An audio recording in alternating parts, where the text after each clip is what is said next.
Bienvenidos, queridos amigos, a este programa que se llama Marcando el Norte. Hoy con un invitado prestigioso, historiador, profesor de la Universidad de San Pablo CEU, don Alberto Bárcena. Bienvenido. Bien hallado.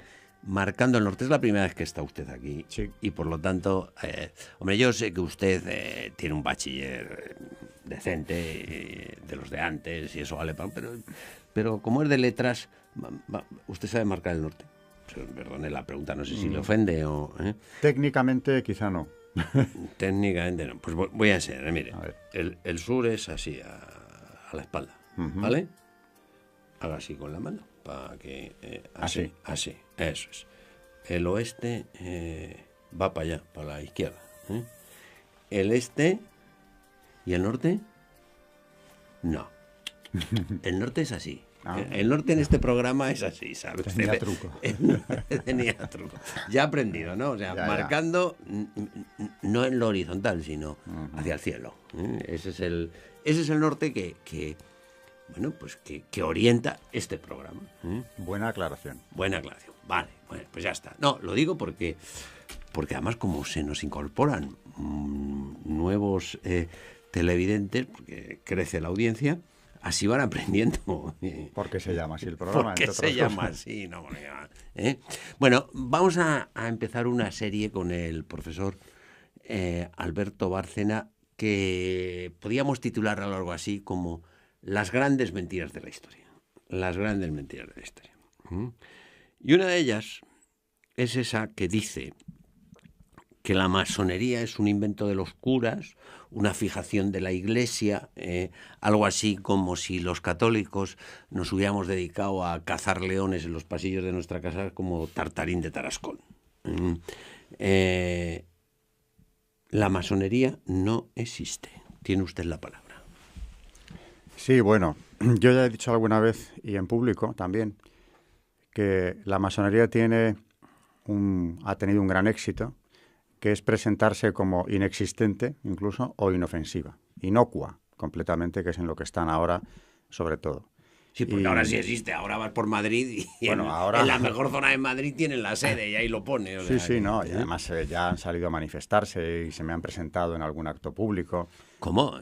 Se presentaron con gran entusiasmo de doña Esperanza Aguirre cuando era presidenta del Senado con el mandil, ¿se acuerda? Que lo recibió, y doña Esperanza Aguirre tan contenta de recibir fue el Congreso Internacional de la Masonería, ¿no? Es que están en un periodo que llaman ellos de normalización. Ahí está. Que sea aparecer públicamente. Y después hay tontos útiles que le siguen la cuerda. Sí, también hace mucho la ignorancia, claro. Y como en tantas cosas, aquí hay una ignorancia grande, porque la gente habla por hablar, no sabe exactamente de qué está hablando al hablar de masonería, pero claro que existe, tiene una trayectoria histórica larga. ¿Y cómo empezó la cosa? Pues es una secta secreta que nace en Londres a principios del siglo XVIII y bueno, así en principio con unos objetivos muy concretos.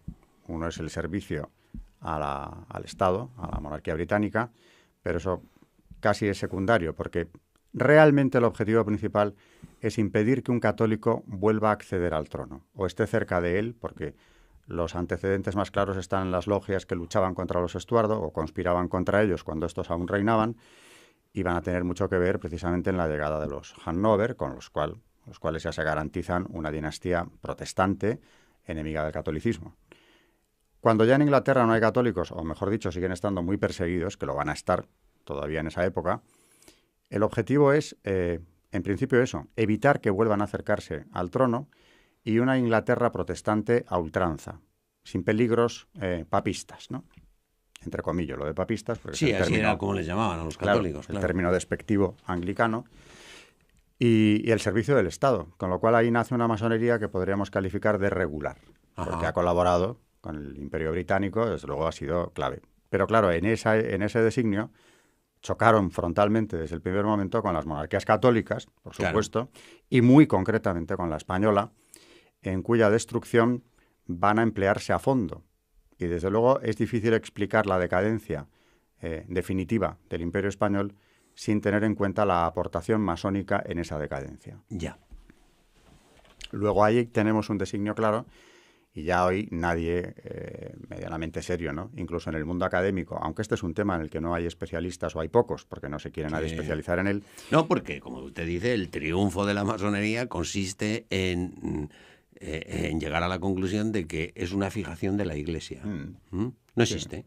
No existe. Claro, y además también, por otro lado, parece como que te van a tachar de paranoico, que es lo que le pasó a Franco y a Carrero Blanco, que se especializaron en esto y publicaron libros sobre el tema. Con lo cual, mejor no caer en ese tema, porque piensan que eso estigmatiza. Sí. Y por otro lado, da miedo, porque todavía da miedo. Se ha intuido siempre como un poder oculto que podía hacer mucho daño a quien tratara de destapar lo que había detrás. Bueno. De manera que no se ha hablado de esto mucho. Pero estamos ahí en los orígenes, Inglaterra, siglo XVIII, ¿y qué pasa?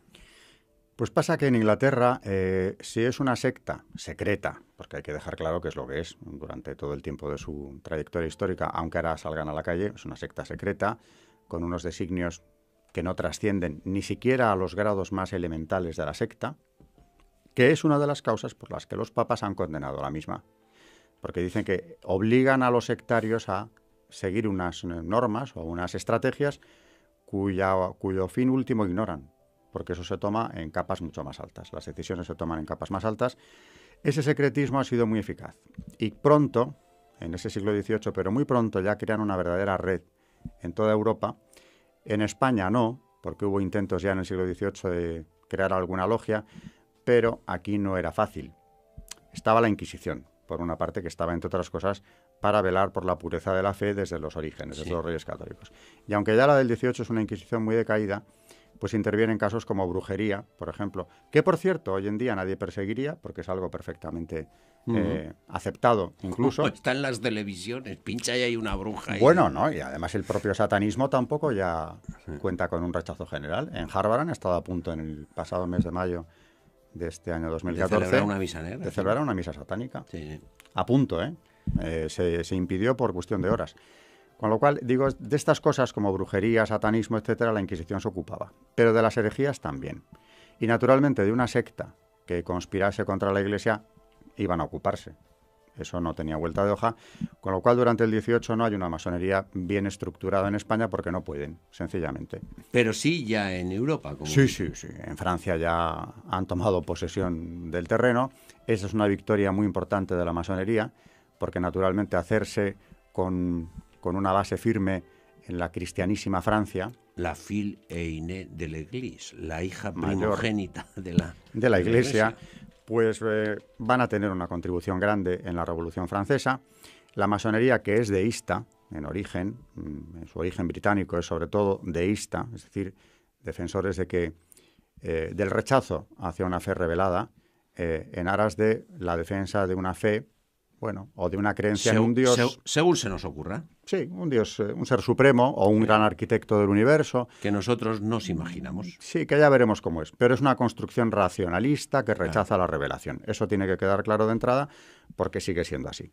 El rechazo de la revelación es parte consustancial de la masonería, por más que digan lo que quieran, que a día de hoy dicen ciertas cosas como que es compatible y que no tiene ningún problema. Lo tiene, y para eso los papas se han molestado en hablar de este asunto desde el siglo XVIII hasta la actualidad. Bueno, el último que lo ha hecho es Benedicto XVI, siendo prefecto para doctrina de la fe, en cientos de documentos.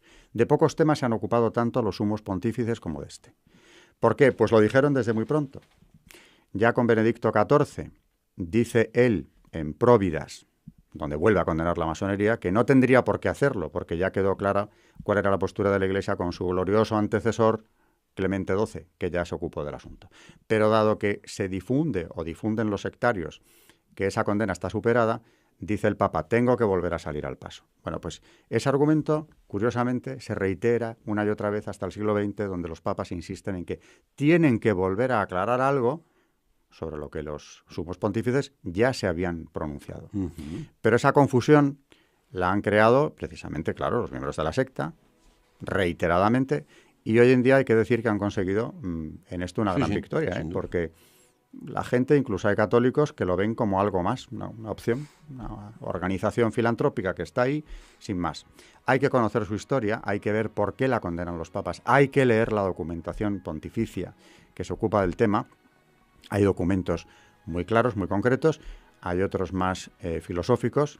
El Papa Benedicto XVI publicó en el Observatorio Romano un artículo sobre el asunto, al año de publicarse la Quasitum Est, una declaración de su congregación de doctrina de la fe, donde condenaba a la masonería porque volvía a reiterar que ante la confusión surgida por el cambio... Una vez más, hay que salir al paso. Hay que salir al paso. Y al año siguiente, por si no había quedado claro, publica en el Observatorio Romano un artículo pues puramente suyo, porque es de gran profundidad filosófica, donde sin meterse en otras aventuras simplemente condena a la masonería o la doble pertenencia del católico a la masonería por razones simplemente de fe. Y viene a decir, yo lo resumo de una forma muy pedestre, ¿no?, que no puede el católico ser masón porque el católico tiene una forma muy concreta de relacionarse con Dios. Claro.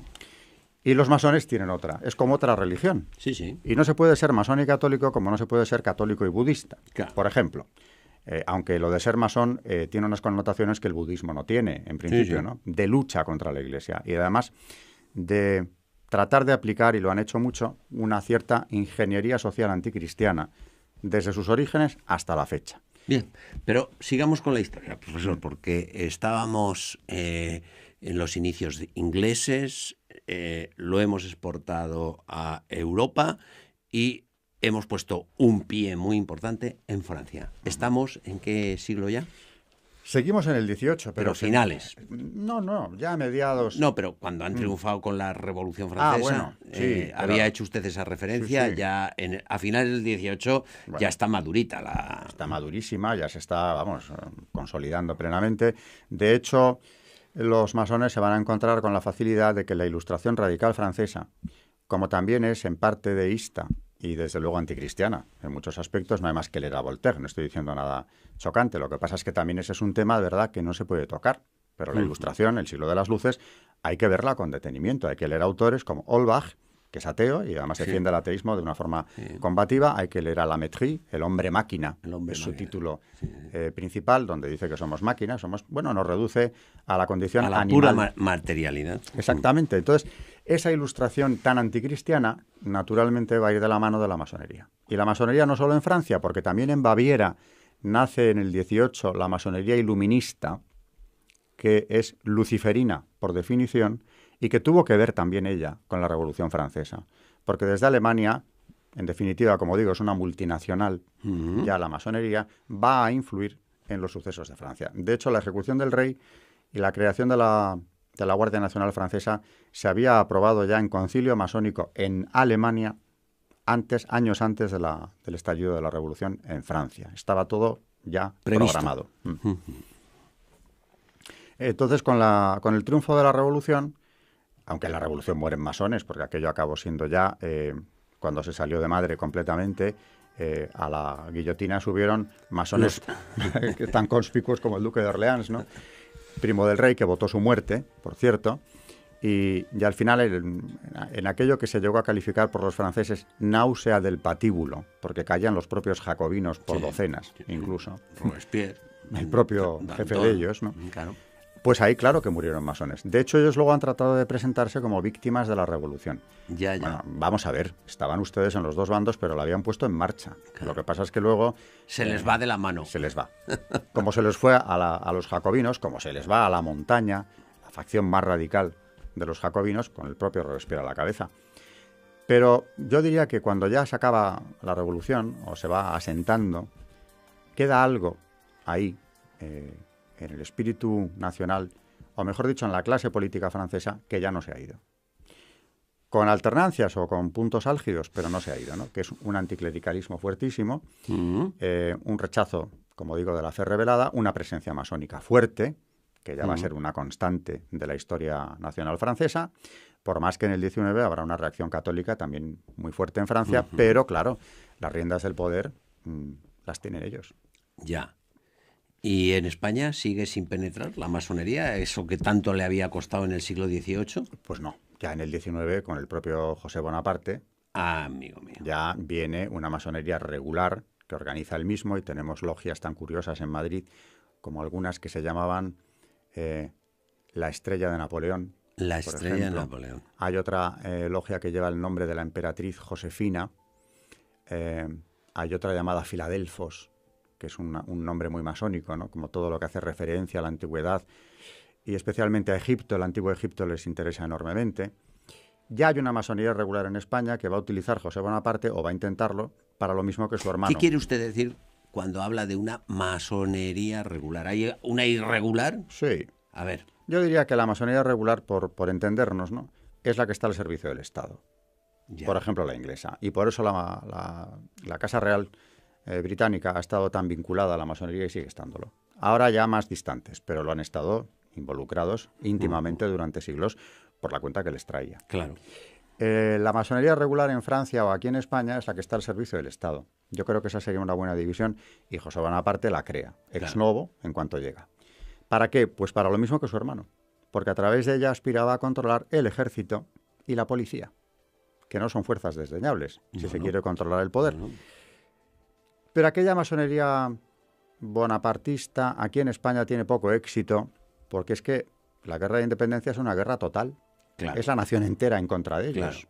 Claro. Y lo dice José a su hermano: no controlo más que el suelo que piso. Exacto. Y es una verdad como un templo. Con lo cual aquella masonería, pues como todo lo suyo, no pasa de ser algo todavía fantasmagórico, embrionario, que no se desarrolla.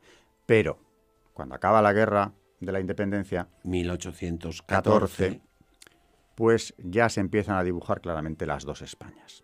Y en las dos Españas, que por entendernos también sería la que defiende el antiguo régimen, podríamos analizar lo que eso era, y la que defiende por contra el nuevo Estado, el Estado liberal, que también había que aclarar lo que es el Estado liberal decimonónico, que tiene poco que ver con el liberalismo democrático del siglo XX. Es un Estado, el liberalismo decimonónico es visceralmente anticlerical, por no decir anticristiano. E intolerante. Y de una intolerancia que va a llevar a persecuciones gravísimas. La letra del Trágala, que es el himno de los... ha sido muy investigada. Yo me acuerdo que había un colega, un catedrático, está jubilado, que era catedrático de Historia Contemporánea en la Facultad de Periodismo de la Complutense, que era más rojo que los pimientos de Tudela. O sea, a él el Partido Comunista le parecía una cosa de derechas. O sea que, pero vamos, te lo decían, estos son de derechas, esto no. Unos vendidos. Unos vendidos. ¿No? Bueno, y toda su vida se lo pasó estudiando el trienio liberal, hasta que, claro, por lo tanto es la autoridad en liberalismo fetén. Y según él descubrió la letra original del Trágala.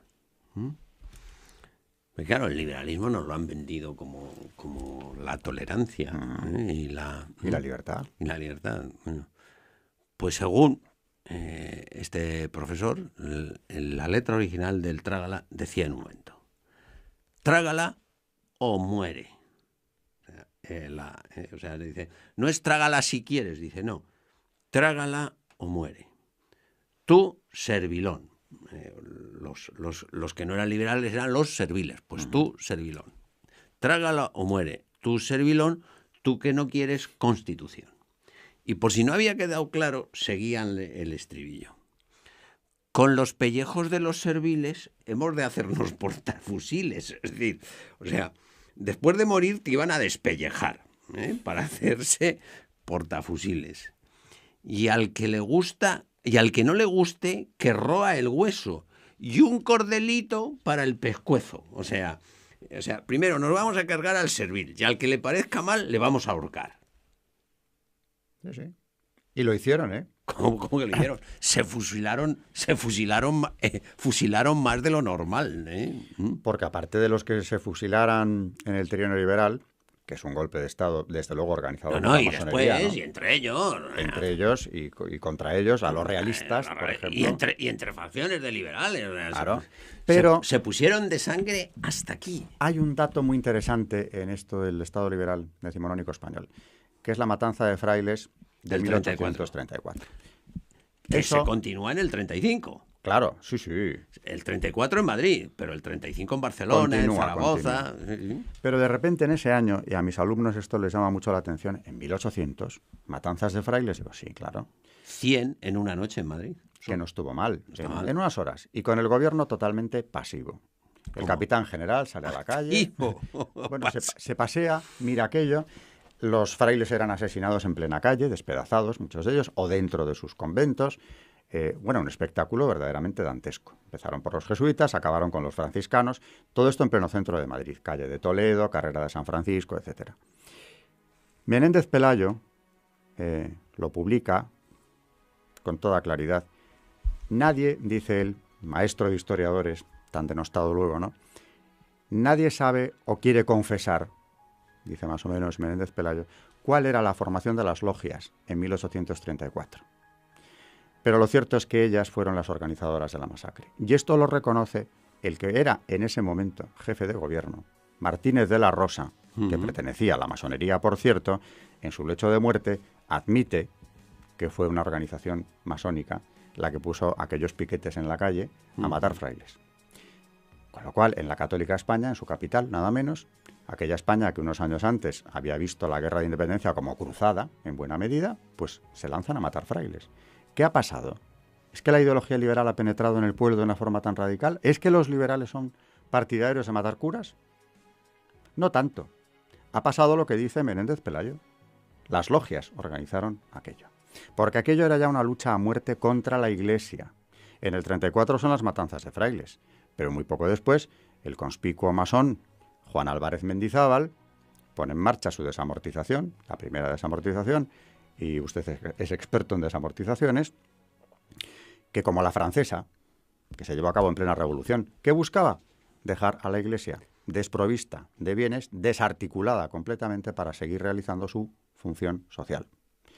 Y lo presentan como algo, claro, muy, muy oportuno, ¿no? Usted ha citado a Menéndez Pelayo, que puede ser calificado de derechas y no sé cuántas más cosas, ¿no?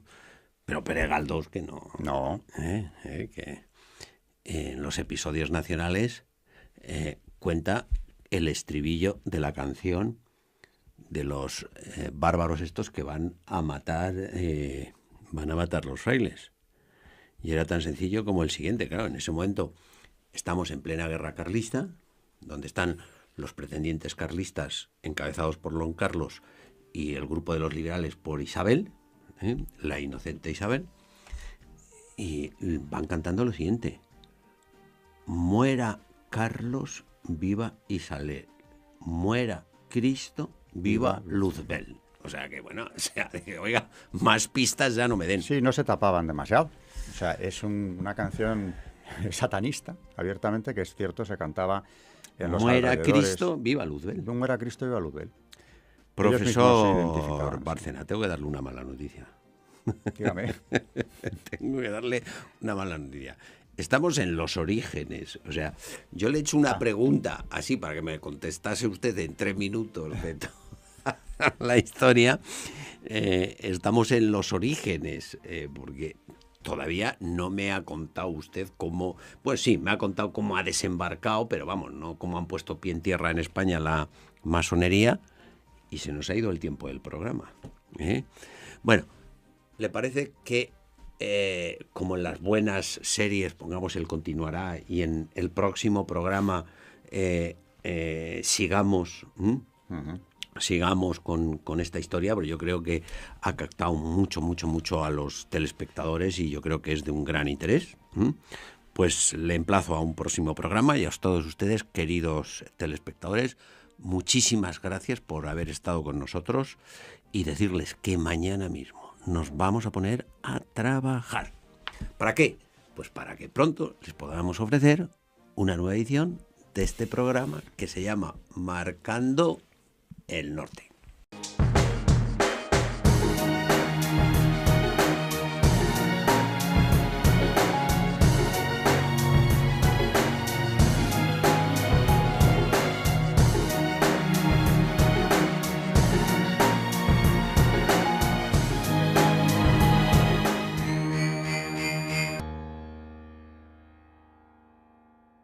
Nuevos televidentes, porque crece la audiencia, así van aprendiendo. ¿Por qué se llama así el programa? ¿Por qué se llama así? No, Bueno, vamos a empezar una serie con el profesor Alberto Bárcena, que podríamos titular algo así como Las grandes mentiras de la historia. Las grandes mentiras de la historia.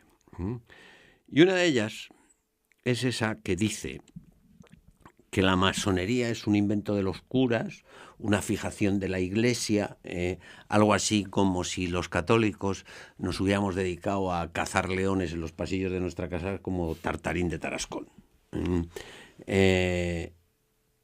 La masonería no existe. Tiene usted la palabra.